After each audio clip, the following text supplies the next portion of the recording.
ছোট বোন উপরে এসে দেখে যে একটা ডিম ফেটে আছে, এই কথা যে আমাকে নিচে বলছে, কিন্তু আমি উপরে এসে দেখতে পেলাম যে আসলে ডিম ফাটে নাই, এটা খোসা থেকে বাচ্চা বের হয়েছে। আর এই গড়া জোড়াটা এক জোড়া বাচ্চা দিয়েছে।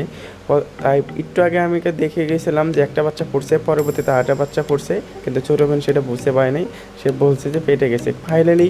কিন্তু আমি একটু ভয়ে ছিলাম, কারণ আমার একটা ডিম, কবুতরের ডিম, ওটা একটু ফেটে গেছিলো। আমি ভাবছিলাম এটা বাচ্চা ফুটবে না, ফাইনালি ওইটা বাচ্চা ফুটছে, আমি অনেক হ্যাপি।